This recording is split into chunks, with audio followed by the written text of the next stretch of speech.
Hello everyone and welcome back to minds mind tutorials. Mariam here. So हमने carbohydrates topic start किया था और carbohydrates topic के अंदर जो लास्ट हमारा वीडियो था उसमें हमने ऑप्टिकल एक्टिविटी जो मोनोसैकेराइड्स के अंदर होती है उसके कंसेप्ट को स्टार्ट किया था। थोड़ा बहुत हमने ऑप्टिकल एक्टिविटी क्या होती है उसको समझा था, लेकिन कहीं ना कहीं कार्बोहाइड्रेट्स टॉपिक में ही जब हम ऑप्टिकल एक्टिविटी पढ़ते हैं तो वहां पर कार्बोहाइड्रेट्स के साथ में हमें एक टॉपिक और पढ़ना होता है बायोकेमिस्ट्री में, जिसको हम नाम देते हैं आइसोमेरिज्म का। आइसोमेरिज्म। सो आइसोमेरिज्म केमिस्ट्री में भी हम देखते हैं और इसका कंसेप्ट हमें बायोलॉजी में भी, स्पेशली बायोकेमिस्ट्री में ज्यादातर देखने को मिलता है। सो आइसोमेरिज्म क्या होता है, थोड़ा बहुत पहले इसका हम ओवरव्यू यहाँ पर देख लेंगे, फिर उसके बाद डिटेल में नोट्स भी मैं आपको यहाँ शो करूंगी, लेकिन आज हम डिफरेंट नोट्स में देखेंगे। दो हम लोग जो बुक फॉलो कर रहे थे, आपको पता है अरिहंत की CSIR नेट बुक है वो, और उस बुक के अंदर जो टॉपिक्स नहीं रहते उसको भी हम प्लेलिस्ट सेम ही यूज कर रहे हैं, लेकिन उसके अंदर हम अलग से उन टॉपिक्स को ऐड करते जाते हैं ताकि हमारा जो CSIR नेट PhD का कोर्स है वो कंप्लीट हो पाए वहां पर। तो सबसे पहले कंसेप्ट की बात करते हैं कि जैसे ग्लूकोज है और फ्रक्टोज है। मैंने इनके स्ट्रक्चर आपको चैनल पे बता दिए, जो प्रीवियस वीडियो लेक्चर से इसी कार्बोहाइड्रेट टॉपिक के, तो उसमें आपको मिल जाएंगे। तो ग्लूकोज, फ्रक्टोज, गैलेक्टोज, अगर हम इन तीनों की बात करते हैं यहाँ पर, ग्लूकोज, फ्रक्टोज, गैलेक्टोज, इन तीनों की अगर हम बात करें तो इन तीनों के जो फॉर्मूला है वो C6H12O6 ही होता है, यानी कि तीनों के लिए हम सेम फॉर्मूला यूज करते हैं। तीनों के अंदर C6H12O6 ही इसका फॉर्मूला यूज होता है। बस फॉर्मूला सेम होने के बाद जहां डिफरेंस आता है वो कहां पर आता है कि हम जब इनको ड्रॉ करते हैं तो ड्रॉ करने में इनके स्ट्रक्चर डिफरेंट हो जाते हैं। ग्लूकोज को आप अलग तरह से ड्रॉ करोगे, फ्रक्टोज का स्ट्रक्चर अलग तरह से ड्रॉ करोगे, वहीं गैलेक्टोज का भी आप अलग तरह से ड्रॉ करोगे, लेकिन जब उसको मॉलिक्यूलर फॉर्मूला की बेसिस को देखोगे तो उनका फॉर्मूला सेम होता है। तो कहीं ना कहीं ऐसे स्ट्रक्चर्स या फिर ऐसे कंपाउंड्स जिनके जो फॉर्मूला है वो सेम होता है लेकिन उनके स्ट्रक्चर अगर डिफरेंट हो जाते हैं, उन चीजों को हम आइसोमर्स कहते हैं। तो यहाँ पर इनका जो फिशर प्रोजेक्शन होता है वो तीनों का अलग होता है, और जो इनका लीनियर मॉलिक्यूलर फॉर्मूला होता है वो C6H12O6 होता है, राइट। और सिर्फ इतना ही नहीं, इन तीनों की प्रॉपर्टीज भी अलग हो जाती है। ग्लूकोज हमारी ब्लड शुगर होती है, फ्रक्टोज हमारी आप कह सकते हो कि जो कि फ्रूट में पाई जाने वाली शुगर होती है, गैलेक्टोज डिफरेंट शुगर होती है, इस तरह से चीज आती है। तो इसी चीज को हम आइसोमेरिज्म के कंसेप्ट में लेकर आते हैं। तो आइसोमेरिज्म का मीनिंग की क्या होता है कि ऐसे कंसेप्ट जिसमें हम सेम मॉलिक्यूलर फॉर्मूला देखते हैं, बट लेकिन वहां पर डिफरेंस कहाँ आता है, डिस्टिंक्ट अरेंजमेंट ऑफ एटम्स देखते हैं, राइट। ये इसका कंसेप्ट होता है, same molecular formula but distinct arrangement of atoms. अब यहाँ पर आइसोमेरिज्म के मेरे पास कुछ और नोट्स भी है विच आई यूज टू स्टडी फ्रॉम। तो आइसोमेरिज्म के नोट्स आप यहाँ से देख सकते हैं। अब यहाँ पर नोट्स को समझना थोड़ा बहुत, सिनॉप्सिस रहेगा इसमें, सिनॉप्सिस है, इंट्रोडक्शन देखेंगे हम, टाइप्स ऑफ आइसोमेरिज्म आ जाएंगे, स्ट्रक्चरल, फंक्शनल, स्टीरियो आइसोमेरिज्म के कंसेप्ट आएंगे, जिसमें ऑप्टिकल आइसोमेरिज्म में भी सबसे ज्यादा फोकस अभी आपको करना रहेगा। लास्ट में कुछ क्वेश्चंस रहेंगे तो वो तो चलो बाद की बात रहेगी। अब हम स्टार्ट करते हैं यहाँ से, इसके इंट्रोडक्शन को रीड आउट करेंगे जल्दी से। So the compounds having same molecular formula but different physical and chemical properties are called isomers. ऐसे कंपाउंड्स जैसे कि ग्लूकोज, फ्रक्टोज और गैलेक्टोज, जिनके अंदर सेम मॉलिक्यूलर फॉर्मूला था लेकिन इनके अंदर डिफरेंट फिजिकल और केमिकल प्रॉपर्टीज होती है, डिस्टिंक्ट अरेंजमेंट ऑफ एटम्स होता है, प्रॉपर्टीज भी डिफरेंट होती है, उनको हम नाम देते हैं किस चीज का, आइसोमर्स का। तो ये आइसोमर्स का पहला कंसेप्ट होता है। एंड द फिनोमेना, और इसका जो फिनोमेना होता है हम उसको क्या कहते हैं, हम उसको कहते हैं आइसोमेरिज्म। सो द आइसोमर, आइसोस का मतलब होता है इक्वल और मेरोस का मतलब होता है पार्ट, और इसको इंट्रोड्यूस किया था एक साइंटिस्ट ने जिनका नाम था Berzelius in 1827। C6H12O6 is the molecular formula for many compounds such as glucose, fructose, galactose, mannose, etc. मैंने अभी 3 के नाम लिए, लेकिन और भी चीजों में सेम फॉर्मूला यूज होता है लेकिन स्ट्रक्चर डिफरेंट हो जाता है। These compounds have the same molecular formula but different structural formulas, hence they are called isomers. Same thing repeat की गई वापस। नेक्स्ट चीज, the isomers contain the same numbers of the same kinds of atoms, but the atoms are attached to one another in different ways. Isomers are different compounds because they have different molecular structures. And isomerism is a property of all compounds having asymmetric carbon atoms. इनके अंदर सबसे important property होती है कि इनमें asymmetric carbon atoms देखने को मिलता है। एसिमेट्रिक कार्बन एटम्स किसको कहते हैं, कायरल कार्बन किसको कहते हैं, ये सारी चीजें मैं आपको प्रीवियस वीडियो सेगमेंट में ऑलरेडी बता चुकी हूँ। तो वो चीज थी, और थोड़ा उस पर क्वेश्चन रिमेनिंग है वो भी हम करेंगे सेम वीडियो सीरीज में, सारी चीज आप देखते जाएंगे। बस आपको फर्स्ट लेक्चर से सब कुछ देखते हुए चलना है प्लेलिस्ट में। So the next thing is isomerism is exhibited many compound such as carbohydrates, amino acids and fatty acids, और भी चीजों में देखने को मिलता है। एंड टाइप्स ऑफ आइसोमेरिज्म यहाँ से अब स्टार्ट होता है। सो आइसोमेरिज्म में कहा जाता है कि बेसिकली 3 तरह के आइसोमेरिज्म होते हैं, structural isomerism, stereo isomerism and optical isomerism. और बुक के अंदर भी अगर आप देखोगे तो मैंने आपको जैसे कि बताया स्ट्रक्चरल भी है हमारे पास, फंक्शनल यहाँ पर आ रहा है, फंक्शनल की जगह पर मैंने आपको ऑप्टिकल डायरेक्टली बताया है। तो देखो बुक में कुछ बुक्स में आपको अलग टाइप से इसका कन्वर्जन मिलेगा, लेकिन नॉर्मली हम लोग टीचर्स बच्चों को इजी करने के लिए स्ट्रक्चरल, स्टीरियो और ऑप्टिकल के अंदर डिवाइड करके बता देते हैं। लेकिन हम लोग बुक से भी पढ़ेंगे तो हमें बेसिकली अब इतना डिटेल में नहीं जाना होता कि पर्टिकुलरली कितने टाइप्स के होते हैं, क्योंकि कहीं ना कहीं ऑप्टिकल आइसोमेरिज्म भी इसमें आ रहा है, लेकिन कभी कोई किसी के मतलब सब टाइप में चले जाता है, बस वो चीज होती है। तो हमारा कंसर्न ये रहना चाहिए कि हमें सारे जो कंसेप्ट होते हैं एक एक आइसोमेरिज्म के वो पता हो यहाँ पर। तो अभी तो बेसिकली हम 3 से स्टार्ट करते हैं, सबसे ज्यादा ये इंपॉर्टेंट होते हैं। तो स्ट्रक्चरल आइसोमेरिज्म का कंसेप्ट होता है जब ऐसे आइसोमर्स जिनके अंदर स्ट्रक्चर सेम होता है, ऐसे आइसोमर्स जिनका स्ट्रक्चर सेम होता है लेकिन फॉर्मूला सेम होता है लेकिन स्ट्रक्चर उनका डिफरेंट होता है, sorry I am really sorry for that, structure इनका डिफरेंट होता है, या फिर आप कह सकते हो डिस्टिंक्ट बॉन्ड ऑर्डर्स होते हैं, डिस्टिंक्ट बॉन्ड ऑर्डर्स, ये चीज देखने को मिलती है यहाँ पर। स्ट्रक्चर इसमें डिफरेंट होता है और डिस्टिंक्ट बॉन्ड ऑर्डर जो होते हैं वो हमें देखने को मिलते हैं। फॉर एग्जांपल बेस्ट एग्जांपल इसका होता है यहाँ पर ग्लूकोज और फ्रक्टोज। ग्लूकोज और फ्रक्टोज का फॉर्मूला हमें पता है C6H12O6 होता है, लेकिन यहाँ पर डिफरेंस कहाँ आता है, डिफरेंस यहाँ पर हमें तब देखने को मिलता है कि जब आप ग्लूकोज को ड्रॉ करेंगे और फ्रक्टोज को ड्रॉ करेंगे तो जो दोनों के फंक्शनल ग्रुप होते हैं, फंक्शनल ग्रुप वो दोनों में डिफरेंट होते हैं। अब अगेन मैं यहाँ पर डायग्राम नहीं बना रही हूँ ग्लूकोज और फ्रक्टोज का, क्योंकि प्रीवियस वीडियो लेक्चर्स में मैंने पूरी कंसेप्ट के साथ आपको समझा रखा है कि ग्लूकोज और फ्रक्टोज हम कैसे ड्रॉ करते हैं और क्या उनके स्ट्रक्चर्स होते हैं। तो ग्लूकोज और फ्रक्टोज जो हो गए यहाँ पर दोनों के फंक्शनल ग्रुप डिफरेंट होते हैं, लेकिन उनके सेम फॉर्मूला होता है, इसलिए हम इसको स्ट्रक्चरल आइसोमेरिज्म में कीप करते हैं या रखते हैं। और थोड़ा सा कंसेप्ट अगर दे दूं, फंक्शनल ग्रुप ग्लूकोज के अंदर C1 कार्बन पे पाया जाता है, फ्रक्टोज में जो फंक्शनल ग्रुप होता है वो C2 नंबर वाले कार्बन पे पाया जाता है, क्योंकि कभी एग्जाम में डायरेक्टली आ जाता है तो आपको ये पता होना चाहिए चीज। अब दूसरी चीज, अब बुक की लैंग्वेज में भी हम पढ़ते जा रहे हैं तो मैं थोड़ा सा आपको बुक से भी बताऊंगी। So based on the difference in, अच्छा सबसे इंपॉर्टेंट पॉइंट यहाँ पर था, उसको आपको नोट करना है, ठीक है। Based on the difference in arrangement of atoms, isomerism is classified into 2 types, namely structural isomerism and stereo isomerism. इन्होंने 2 में डिवाइड किया। कहीं ना कहीं ऑप्टिकल को ये इसके अंदर सब टाइप में डाल देंगे, लेकिन हम लोग पहले भी डिस्कस कर चुके हैं कि उससे ज्यादा कंसर्न नहीं, हमें बस पता होना चाहिए कि क्या होते हैं आइसोमेरिज्म के टाइप्स और उनके इंपॉर्टेंट पॉइंट्स क्या होते हैं, right. So, structural isomerism, when different compounds having the same molecular formula possess different structures, the phenomena is called structural isomerism and the compounds are called structural isomers. The structural isomerism arises from the difference in the arrangement of atoms within the molecule. ठीक है, अभी वही glucose और fructose वाली बात होगी कि formula same था, स्ट्रक्चर डिफरेंट था। कैसे था डिफरेंट, C1 C2 वाला जो डिफरेंस है वो आपको पता है, वो मैंने आपको यहाँ पर बता दिया। सो नेक्स्ट चीज अब आगे देखते हैं, इसी में आगे की बात करते हैं। Structural isomers have same molecular formula but different structures. Based on the linking of atoms, structural isomerism is classified into following 3 types: chain isomerism, position isomerism, functional isomerism. तो स्ट्रक्चरल और स्टीरियो वो 2 को लिखा है, स्ट्रक्चरल में chain, positional, functional आ जाते हैं, वहीं स्टीरियो में इन्होंने ज्योमेट्रिकल और ऑप्टिकल को रखा है। तो ये चार्ट यहाँ पर बुक में फॉलो, या मेरे नोट्स आप कह सकते हो प्रिंटेड नोट्स में फॉलो हो रहा है, but if we talk about the मतलब टीचिंग मेथड के हिसाब से अगर हम बात करें तो मैंने अभी शुरू में जो चार्ट बताया था हम उसको फॉलो कर रहे हैं। तो चार्ट से अगेन कोई कंसर्न नहीं, ये बात अब आपको माइंड में रख लेना है। सो सबसे पहले जो था यहाँ पर आ जाता है चेन आइसोमेरिज्म, इसको भी देखेंगे हम आगे, पहले आप और समझते हैं। ऑप्टिकल आइसोमेरिज्म पहले बता रही हूँ स्टीरियो से पहले। ऑप्टिकल आइसोमेरिज्म ऐसा आइसोमेरिज्म होता है जहां ऑप्टिकल वर्ड आता है, कहीं ना कहीं वो चीज लाइट से रिलेटेड होती है। ऑप्टिकल एक्टिविटी में आपको मोनोसैकेराइड्स में इसका कंसेप्ट ऑलरेडी जस्ट इससे पहले वाला लेक्चर में जो था उसमें बता चुकी हूँ, तो अभी कंसेप्ट आपको थोड़ा बहुत तो पता होगा। अब आगे बात करते हैं। ऑप्टिकल एक्टिविटी ऑप्टिकल आइसोमेरिज्म 2 तरह के होते हैं, डेक्स्ट्रो रोटेटरी और लीवो रोटेटरी।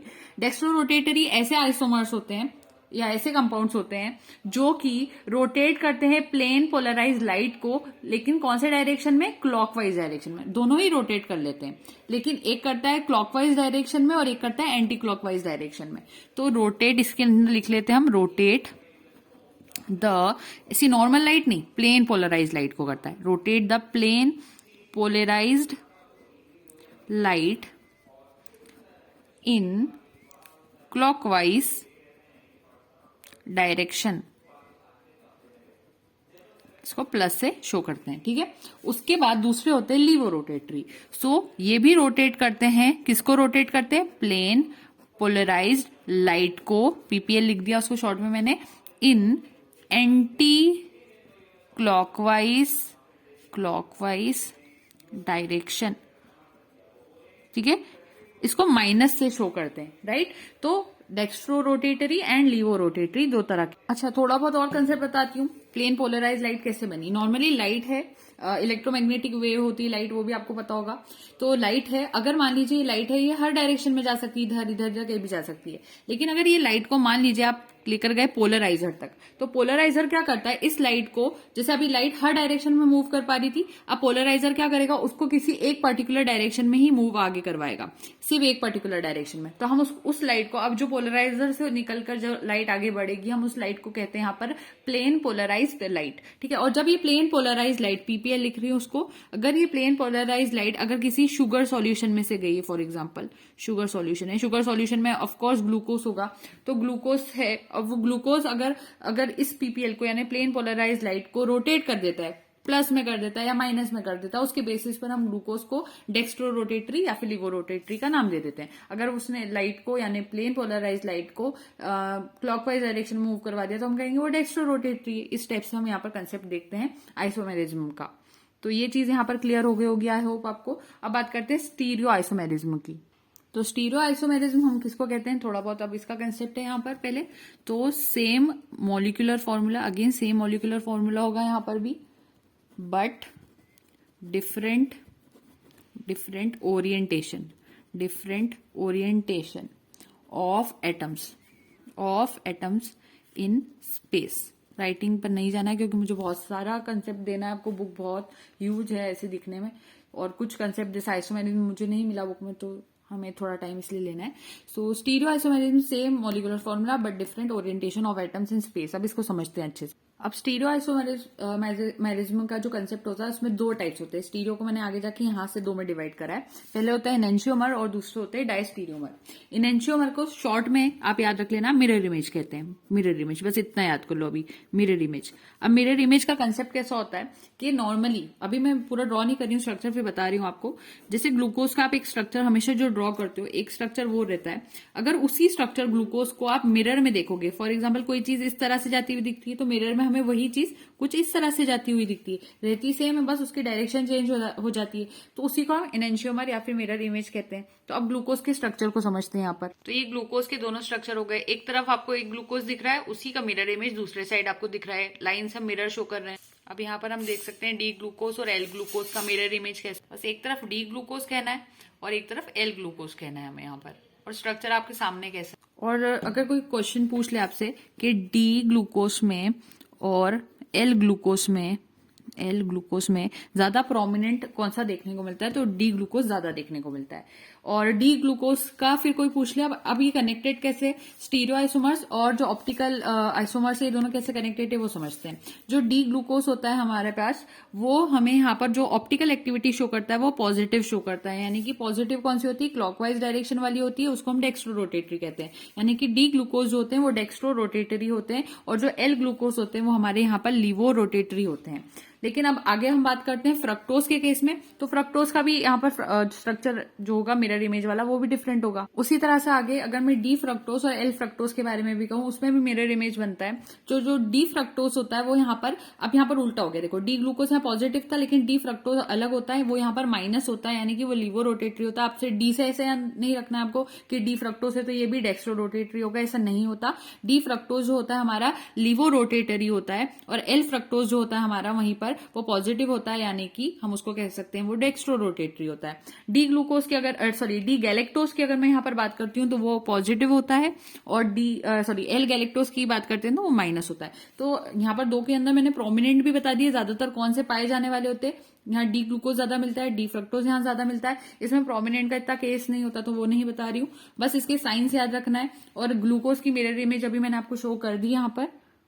अब अभी तो वैसे हम मोनोसैकेराइड्स पे चल रहे थे, डाइसैकेराइड्स के इतने कंसेप्ट मैंने आपको दिए नहीं थे, लेकिन अभी मैं यहाँ पर आइसोमेरिज्म बता रही हूँ तो यहाँ पर मैं एक कंसेप्ट एक्स्ट्रा ला रही हूँ, सुक्रोज का।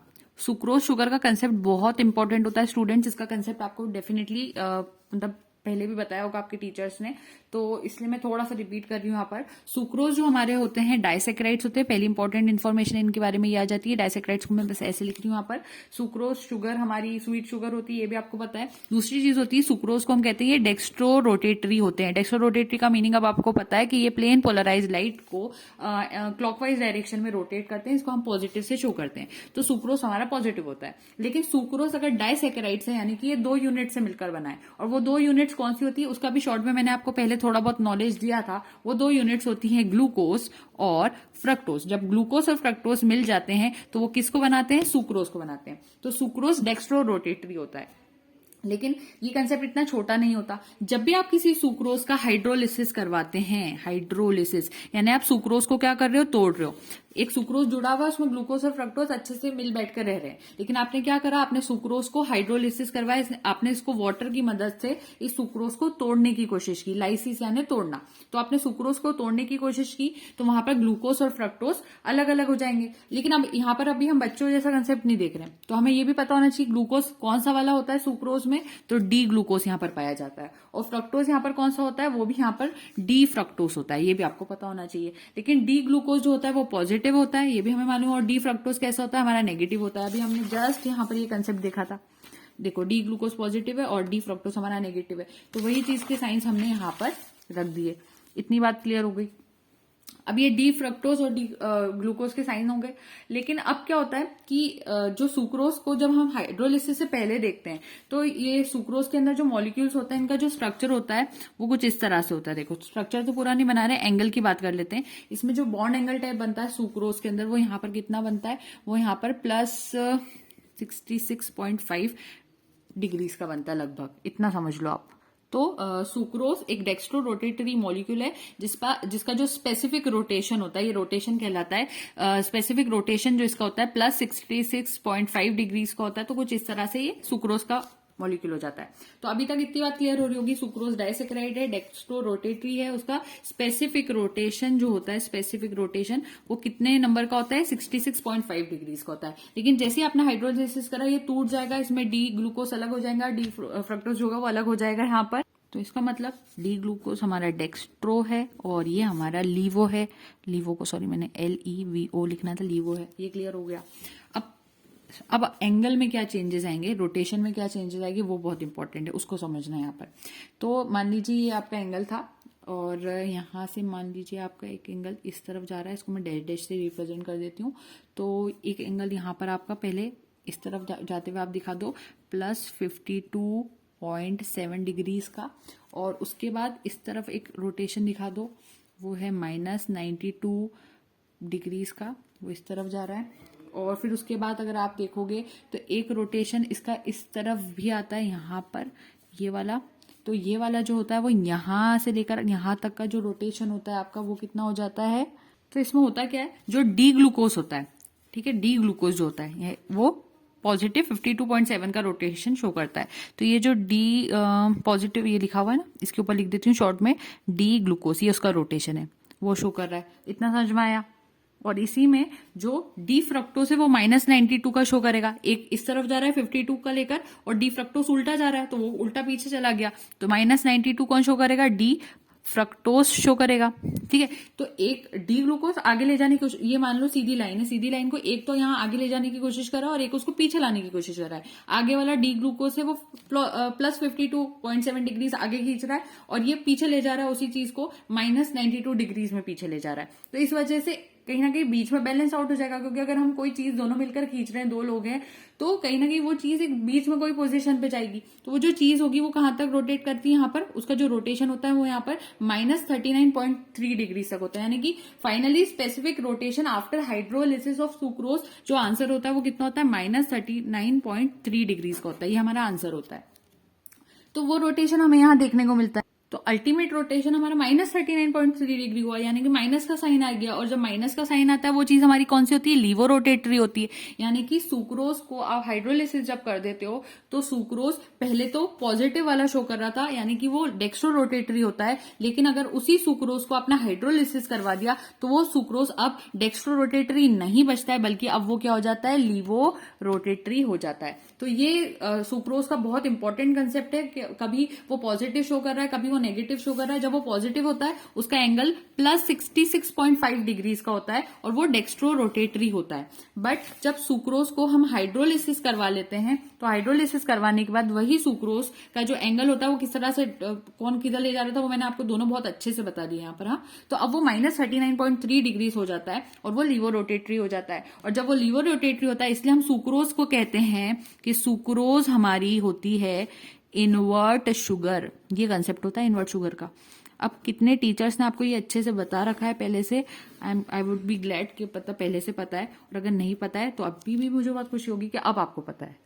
तो यहाँ पर आपके पास ये कंसेप्ट पूरा क्लियरली आ जाता है जिसको हम कहते हैं एनेंशियोमर्स का मिरर इमेज का कंसेप्ट। लेकिन अभी स्टोरी हमारी ओवर नहीं हुई। मैंने आपको बताया था कि स्टीरियो आइसोमर्स के अंदर एक और टाइप होता है जिसको कहते हैं diastereomer.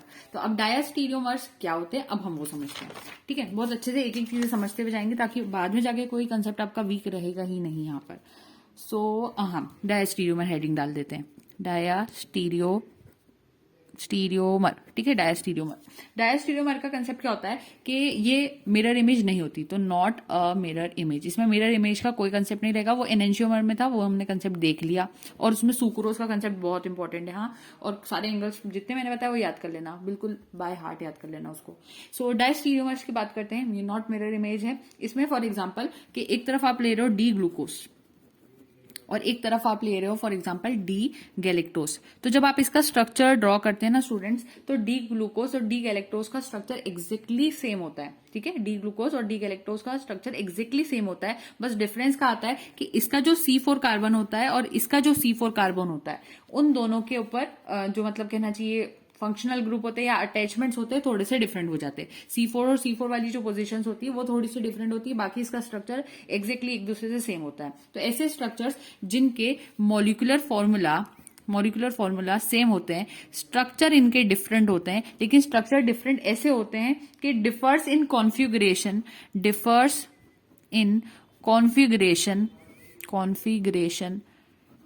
At any single chiral centre. और सिंगल कायरल सेंटर C4 था यहाँ पर।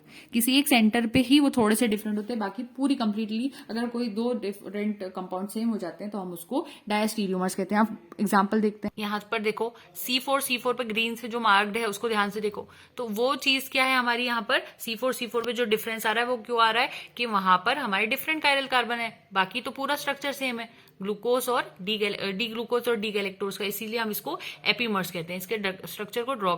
अब अगर मान लो ऐसा होता कि ये जो पहले नंबर के दोनों के कार्बन से, अभी तो C4 पे चीज हुई, अगर पहले नंबर के कार्बन पे यहाँ पर फंक्शनल ग्रुप डिफरेंट हो जाते दोनों के, बाकी वो सेम होते हैं, यहाँ फंक्शनल ग्रुप अगर दोनों के C1 पे डिफरेंट हो जाते तो हम उसको क्या कहते हैं कि वो अब एपीमर्स नहीं होते हुए। अभी मैंने आपको एपीमर्स का कंसेप्ट बताया, वो एपीमर्स नहीं होते तब वो वाला कंसेप्ट हो जाता है एनोमर्स का। लेकिन अभी ये एनोमर्स नहीं है, ये एपीमर ही है, क्योंकि C4 पे डिफरेंस आ रहा है।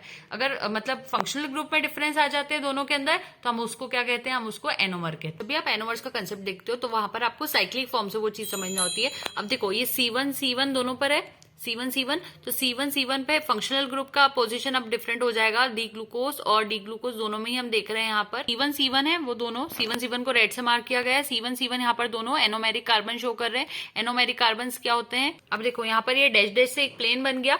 इस प्लेन के हिसाब से देखो, एक होता है हमारा OH को ध्यान से देखना है और दूसरा CH2OH को देखना है। तो OH हमारा इस प्लेन के कैसे जा रहा है, नीचे की तरफ आ रहा है, और इसी प्लेन के नीचे की तरफ CH2OH भी आ रहा है। तो ऐसी सिचुएशन हम नाम देते हैं अल्फा डी ग्लूकोज है ये हमारा, क्योंकि दोनों ही प्लेन से नीचे जा रहे हैं। CH2OH भी प्लेन से नीचे आ रहा है और OH भी नीचे आ रहा है। और इस तरफ देखो तो ये जो प्लेन हमारा बन रहा है उस प्लेन के ऊपर की तरफ आ रहा है CH2OH, और ये वाला OH भी हमारा प्लेन के ऊपर की तरफ आ रहा है। तो ऐसी वाली सिचुएशन में हम कहते हैं ये हमारा बीटा डी ग्लूकोज है। तो इसको हम सिस कहते हैं और इसको हम ट्रांस कहते हैं। ठीक है, तो ये वाली कंसेप्ट आपको समझ में आ गई होगी यहाँ पर जो मुझे आपको बतानी थी। तो हमेशा याद रखना ये वाली चीज कि जो बीटा डी ग्लूकोज होता है और अल्फा डी ग्लूकोज होता है, अल्फा डी ग्लूकोज, ये दोनों एक दूसरे के क्या होते हैं, ये एक दूसरे के एनोमर्स होते हैं। इनको आप इपीमर्स भी कह सकते हो। डी ग्लूकोज ग्लूकोज एक दूसरे के एपीमर्स भी हो सकते हैं, लेकिन एनोमर भी यहाँ पर होते हैं। ऐसा ये दोनों ऐसे इस तरह से एपीमर होते हैं। An epimer at the hemiacetal carbon in cyclic saccharides, right. तो ये सब चीजें हो गई। अब क्विकली हम लोग सारे नोट्स जो मैंने आपको दिखाने हैं वो देख लेते हैं। स्ट्रक्चर आइसोमर से स्टार्ट कर रहे हैं। स्ट्रक्चर को शॉर्ट में मैंने बता दिया, स्टीरियो को शॉर्ट में बता दिया, ऑप्टिकल को भी अच्छे से बता दिया, मतलब शॉर्ट में तो क्या डिटेल में ही देखा आपने उसको। अब चेन आइसोमरिज्म के साथ स्टार्ट करते हैं, थोड़ा डिटेल में है। So isomers differing in the structure of carbon chains are called chain isomers. ऐसे आइसोमर्स जो कि स्ट्रक्चर ऑफ कार्बन चेन्स उनकी डिफरेंट हो जाती है, क्योंकि चेन डिफरेंट हो गई तो चेन आइसोमर्स कहलाएंगे, या फिर स्केलेटल आइसोमर्स कह सकते हो, और इस फिनोमेना को चेन आइसोमरिज्म कहते हैं। The simplest compound exhibiting chain isomerism is butane. सबसे ज्यादा सिंपलेस्ट कंपाउंड ब्यूटेन होता है, जिसके अंदर आप चेन आइसोमेरिज्म का एग्जांपल देखते हैं। इसका मॉलिक्यूलर फॉर्मूला C4H10 होता है। There are 2 compounds corresponding to this formula which differ only in the nature of carbon skeleton. तो देखो ये है एन ब्यूटेन का स्ट्रक्चर और ये है आइसोब्यूटेन का स्ट्रक्चर। दोनों ही स्ट्रक्चर आप देख सकते हो, दोनों का मतलब जो फॉर्मूला दोनों का सेम है, बस स्ट्रक्चर कैसे डिफरेंट हो रहा है। इसकी सीधी चेन है और ये थोड़ी सी ऐसे हो जाती है। तो एन ब्यूटेन और आइसोब्यूटेन इस तरह से इसके एग्जाम्पल होते हैं। दूसरा देखते हैं पोजिशन आइसोमेरिज्म। पोजिशन आइसोमेरिज्म का क्या कंसेप्ट होता है? The isomers differ in the position occupied by a particular atom or substituent group in the carbon chain. Thus, position isomers differ only in the position of group or atom in the carbon chain. This phenomena is called position isomerism. The simplest example जो होता है position isomerism का, वो होता है chloropropane. Example आ जाता है with the molecular formula C3H7CCl. In one isomer, 1 chloropropane, the chlorine atom is attached to the carbon atom number 1, और जो 2 chloropropane होता है उसमें क्लोरीन एटम जो होता है वो अटैच होता है कार्बन नंबर 2 पर। तो देखो यहाँ कार्बन नंबर 1 पे देखोगे तो ये देखो कार्बन नंबर 1 पे डायरेक्टली क्लोरीन आ रहा है, और यहाँ पर कार्बन नंबर 2 जो है यानी कि यहाँ पर हमारा क्लोरीन आ रहा है। तो ये 1 क्लोरोप्रोपेन है और ये 2 क्लोरोप्रोपेन है। जब आप इसके स्ट्रक्चर लिखोगे तो दोनों के स्ट्रक्चर एक्जेक्टली सेम होते हैं, बस इनका जो स्ट्रक्चर होता है वो कैसे डिफरेंट हो जाता है कि जो एक ग्रुप होना है वो कहीं और जगह लग जाएगा, उसी को हम पोजिशन आइसोमेरिज्म कहते हैं। Next is functional isomerism. Isomerism exhibited by compounds differing in functional group is known as functional isomerism. इसके अंदर कैसा होता है, फंक्शनल ग्रुप्स डिफरेंट हो जाते हैं, बाकी स्ट्रक्चर कहीं ना कहीं सेम होता है। प्रोपेनॉल डिहाइड और एसीटोन आर फंक्शनल आइसोमर्स। इसमें प्रोपेनॉल डिहाइड में एल्डिहाइड CHO ग्रुप पाया जाता है, वहीं एसीटोन में आप देखोगे तो कीटोन ग्रुप आ जाता है। तो देखो एक के अंदर CO ग्रुप है, यहाँ पर CO ग्रुप आ रहा है, और यहाँ पर एसीटोन में CO ग्रुप आ रहा है और यहाँ पर CHO ग्रुप आ रहा है। CHO का मतलब होता है एल्डिहाइडिक ग्रुप और CO का मतलब जो मीनिंग होता है वो हमारा कीटोन ग्रुप होता है। तो इस तरह से ये डिफरेंट होते हैं, इनको कहते हैं positional isomers. Functional isomers, right. अब दूसरा देखते हैं स्टीरियो आइसोमर्स, जो कि आपने देख लिया, अब इसको पढ़ने में आपको अच्छा लगेगा। So stereoisomerism is a phenomena where different compounds having the same molecular formula differ in relative arrangement of atoms in space within the molecule, and these compounds are called stereoisomers. Stereoisomerism is of 2 types, geometrical isomerism and optical isomerism. सबसे पहले आता है geometrical. तो geometrical जो अभी मैं आपको बता रही थी ना, जिसको हम क्या नाम दिया था आपको, मैंने इसमें यहाँ से डायरेक्टली शो करती हूँ।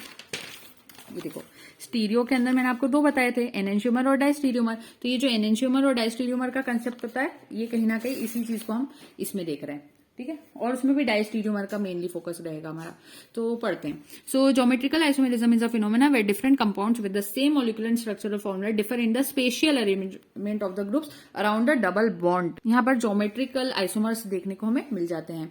सो सिस आइसोमर, सिस का मतलब होता है similar groups on the same side. जैसे वो मैंने डैश वाली जो लाइन बताई थी, अगर एक तरफ आ जाते हैं तो isomer which has similar groups on the same side of the double bond is called cis isomer, and the other which has similar groups on the opposite side of the double bond is called trans isomer. This type of isomerism is called cis trans isomerism. Malic acid और फिमेरिक acid दोनों एक दूसरे के geometrical isomers होते हैं। Malic acid एक cis isomer है और फिमेरिक एसिड एक तरह का ट्रांस आइसोमर है। कैसे सिस और ट्रांस अलग होते हैं उसको देखो यहाँ पर डायग्राम को। मैलिक एसिड में आप देखोगे कि देखो ये जो COOH है और COOH है दोनों एक तरफ आ रहे हैं, ठीक है। ये वो वाला सिस ट्रांस नहीं जो अभी मैंने आपको मतलब क्या कहना चाहिए, रोटेशन वाला जो डायग्राम शो किया था उसमें बताया था, वैसा वाला नहीं है, थोड़ा सा डिफरेंट है। बट आप समझते चल रहे हो, सिस ट्रांस का मीनिंग आपको यहाँ पर उससे आ जाएगा समझ में कि एक ही तरफ अगर आ जाते हैं वो सिस, और अब यहाँ COH एक इस तरफ और एक दूसरा इस तरफ आ रहा है, तो दोनों अपोजिट डायरेक्शन में जा रहा है, वो ट्रांस है। तो इसको हम कहते हैं सिस और ट्रांस, और ये एक दूसरे के ज्योमेट्रिकल आइसोमर्स होते हैं।